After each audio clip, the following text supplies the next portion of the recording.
Hello everyone, welcome once again in my YouTube channel in AK career academy.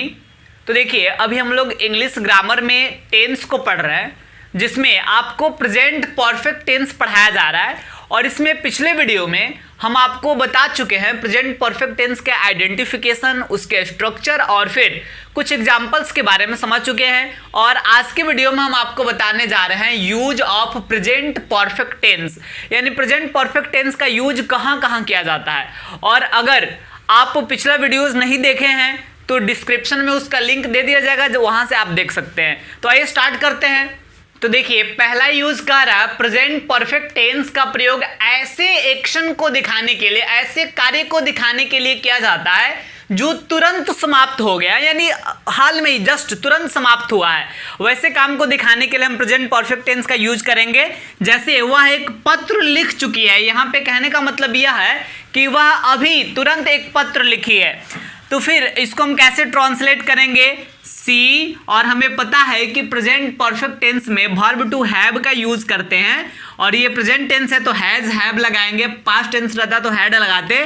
C has, और लिखना का right, और चूंकि has have had के बाद वर्ब थ्री लगता है तो राइट का verb three written a letter. She has written a letter. मैं तुरंत एक कलम खरीदा हूं, यानी कलम खरीदने का काम तुरंत हुआ है, थोड़ा देर पहले।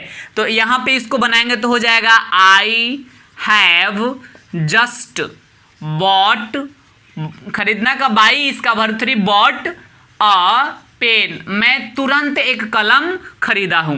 आपको बता दें कि जस्ट, ऑलरेडी, ये सब ऐसे वर्ड्स हैं, रिसेंटली वगैरह, जिसका यूज हम हेल्पिंग वर्ब के बाद कर सकते हैं। अब इसके बाद हम बात करते हैं नेक्स्ट, वह पटना बाजार गया है, यानी इसको बनाएंगे तो हो जाएगा he has gone to Patna market, यानी वह तुरंत थोड़ा अभी अभी जो है पटना बाजार गया है, तो इसलिए यहाँ प्रेजेंट परफेक्ट टेंस का यूज करेंगे, he has gone to Patna market. अब चलिए यहाँ आते हैं, सेकंड यूज को समझते हैं। तो सेकंड यूज कह रहा है कि प्रेजेंट परफेक्ट टेंस का प्रयोग वैसे कार्यों को दिखाने के लिए भी होता है जो पास्ट में ही समाप्त हो गया लेकिन उसका प्रभाव वर्तमान में भी जारी है। यानी काम तो पहले ही समाप्त हो गया लेकिन उसका इफेक्ट, उसका प्रभाव अभी भी जारी है। वैसे कार्य को दिखाने के लिए हम प्रेजेंट परफेक्ट टेंस का यूज करते हैं। अब देखिए, आपको बता रहे कुछ एग्जाम्पल्स की सहायता से, जैसे उसने अपनी अंगुली काट ली है। तो देखिए, यहाँ पे अंगुली कटने का काम जो है पास्ट में ही हो चुका है, लेकिन हो सकता है कि अंगुली कट गया है और अभी भी ब्लड आ रहा है या अभी भी दर्द कर रहा है। तो कहने का मतलब ये है कि कोई काम पहले ही समाप्त हो गया लेकिन उस काम का जो इफेक्ट है, प्रभाव है, वो वर्तमान समय में भी जारी है। तो वैसे कार्य के लिए हम क्या करते हैं, प्रेजेंट परफेक्ट टेंस का यूज करते हैं। तो यहाँ हो जाएगा ही, या सी भी आप लिख सकते हैं, बिकॉज क्लियरफाई नहीं हो रहा है कि लड़का है या लड़की। ही हैज, काटना का कट होता है और कट का वर्ब थ्री भी कट होता है। He has cut his finger, he has cut his finger, वह अपनी अंगुली काट ले। अब देखिए यहाँ पे एक और चीज, अगर आप सी लिखते हैं तो सी के लिए अपना का हर होता है, बिकॉज सी का जो मतलब पॉसेसिव होता है वो हर होता है। अब इसके बाद देखिए नेक्स्ट, वह अपना कमरा साफ कर लिया है। कमरा साफ करने का काम तो पास्ट में ही हो चुका है लेकिन उसका इफेक्ट अभी भी है। जैसे मान लीजिए कि अपना कमरा साफ किया है तो उसका कमरा चमक रहा है या साफ सुथरा दिख रहा है या फिर से साफ करने की जरूरत नहीं है, तो उसका प्रभाव अभी भी जारी है। तो ऐसे कार्य के लिए हम प्रेजेंट परफेक्ट टेंस का यूज करेंगे, ही हैज, और साफ करना का क्लीन होता है और उसमें ईडी लगा देंगे, क्लीन्ड हिज रूम। अब इसके बाद आगे बढ़ते हैं, मैं अभी खाना खाया हूं। मतलब खाना खाने का काम तो हो चुका है पास्ट में लेकिन अभी खाया हूं, इसलिए उसका इफेक्ट है कि अभी भूख नहीं लगा है, अभी पेट भरा हुआ है, इसलिए अभी हम खाना नहीं खाएंगे। तो इस प्रकार का चीज आ रहा है, इसको प्रेजेंट से जोड़ा जा रहा है, तो इसलिए इसको हम प्रेजेंट परफेक्ट टेंस में बनाएंगे। I have eaten the food, I have eaten the food now, मैंने अभी खाना खाया है। तो इस प्रकार प्रेजेंट परफेक्ट टेंस का ये दो यूज देखे, और भी कुछ यूजेज है तो आइए उसको भी समझते हैं।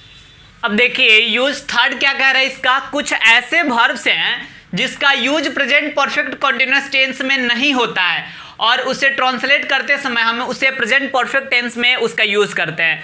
तो देखिए रियल मायने में हम आपको जब प्रेजेंट कॉन्टिन्यूअस टेंस पढ़ा रहे थे तो वहां पे हम आपको बताए थे कि कुछ ऐसे वर्ब हैं जिसमें आईएनजी नहीं लगता है, यानी जिसका वर्ब फॉर्म जो है वो गलत होता है, इसलिए उसका यूज जो है प्रेजेंट कॉन्टिन्यूअस टेंस में जब हिंदी के सेंटेंस में किया गया होता है तो उसे अंग्रेजी में ट्रांसलेट करते समय हम सिंपल प्रेजेंट टेंस में उसका यूज करते हैं। और कौन कौन से वर्ब हैं ये हम पहले ही कॉन्टिन्यूअस टेंस के वीडियो में बता चुके हैं, और उसको हम डिस्क्रिप्शन में भी उस वीडियो का लिंक दे देंगे। अगर आप पहले से नहीं देखें तो उसको देख भी सकते हैं। और देखिए यहाँ भी उस वर्ब की बात कर रहे हैं कि वैसे वर्ब जिसका यूज कॉन्टिन्यूअस टेंस में जनरली नहीं किया जाता है, और हिंदी के सेंटेंस में अगर वह verb present perfect continuous tense में प्रयुक्त हो गया है तो फिर उसे इंग्लिश में ट्रांसलेट करते समय प्रेजेंट परफेक्ट टेंस का यूज करेंगे। और हमें पता है कि प्रेजेंट परफेक्ट कॉन्टिन्यूअस टेंस का मतलब जब लास्ट में रहा है, रही है, रहता है और उसमें समय का भी मेंशन हुआ रहता है, जैसे 2008 से, बचपन से, सुबह से, है ना, एक समय का जिक्र किया गया है। तो जब मतलब यहाँ रहा है, रही है के साथ समय का भी जिक्र किया गया हो तो उसी को प्रेजेंट परफेक्ट कॉन्टिन्यूअस टेंस कहते हैं। और ये चूंकि हिंदी के सेंटेंस में लग रहा है प्रेजेंट परफेक्ट कॉन्टिन्यूअस है, लेकिन जब इसको हम इंग्लिश में ट्रांसलेट करेंगे तो यहाँ जो वर्ब है, जानना, प्यार करना, महसूस करना, ये ऐसे वर्ब हैं जिसका यूज कॉन्टिन्यूअस टेंस में नहीं होता, जिसमें आईएनजी नहीं लगता है, इसलिए इसको हम प्रेजेंट परफेक्ट टेंस में बनाएंगे। तो देखिए पहला एग्जांपल क्या कह रहा है, मैं 2008 से उसे जान रहा हूं, यानी क्या हो जाएगा, आई हैव, जानना का नो, और परफेक्ट टेंस में चूंकि यूज कर रहे हैं तो verb 3 non, I have non him since 2008। इसके बाद है वह तुम्हें बचपन से प्यार कर रहा है, यानी हो जाएगा he has loved you since childhood, वह तुम्हें बचपन से प्यार कर रहा है। फिर नेक्स्ट है हम लोग सुबह से ऐसा महसूस कर रहे हैं, तो इसका हो जाएगा वी हैव, महसूस करने का फील, इसका वर्ब 3 फेल्ट होता है, वी हैव फेल्ट सो, ऐसे के लिए। और फिर सुबह से तो हो जाएगा सिंस मॉर्निंग। अब देखिए यहाँ पे एक और कंफ्यूजन होगा आपको कि यहाँ सर सीन्स का यूज क्यों कर रहे हैं। तो देखिए यूज ऑफ सीन्स और फॉर, कहीं पे सीन्स का यूज किया जाता है तो कहीं पे फॉर का यूज किया जाता है, और इसे हम कल के वीडियो में विस्तार से समझने वाले हैं कि कहाँ सीन्स का यूज करेंगे और कहाँ फॉर का यूज करेंगे।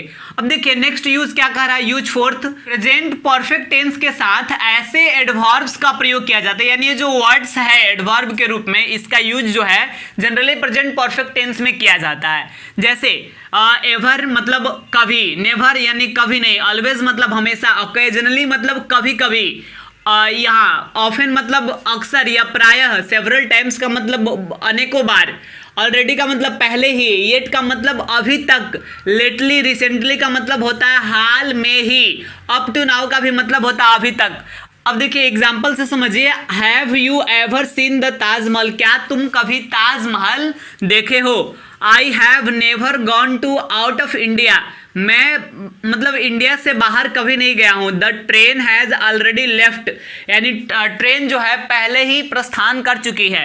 He has come here recently, वह यहाँ हाल में ही आया है। Mukesh has not complete his work up to now, यानी मुकेश अपना काम अभी तक समाप्त नहीं किया है। तो देखिए ये सारे वर्ड्स, जैसे यहाँ एवर का यूज हुआ है, नेवर का यूज हुआ है, already, recently, up to now, ऐसे वर्ड्स का use generally present perfect tense में किया जाता है। तो प्रेजेंट परफेक्ट टेंस के यूज में हमें इतना ही जानना था। उम्मीद करते हैं कि आपको ये वीडियो समझ में आया होगा, और अगले वीडियो में हम आपको बताने वाले हैं प्रेजेंट परफेक्ट कॉन्टिन्यूअस टेंस के बारे में, दैट उसका पहचान क्या होता है, उसका स्ट्रक्चर क्या होता है, और उसके कुछ एग्जांपल्स का प्रैक्टिस करेंगे। और साथ ही साथ हम आपको अलग अलग ट्रिक बताएंगे कि कैसे आप ध्यान में रखें, हमेशा याद रखें कि सिंस और फॉर का यूज कहाँ किया जाएगा, बिकॉज बड़ा कंफ्यूजन होता है सिंस और फॉर का यूज करने में। लेकिन नेक्स्ट वीडियो देखने के बाद आपको वो कंफ्यूजन हमेशा के लिए दूर हो जाएगा।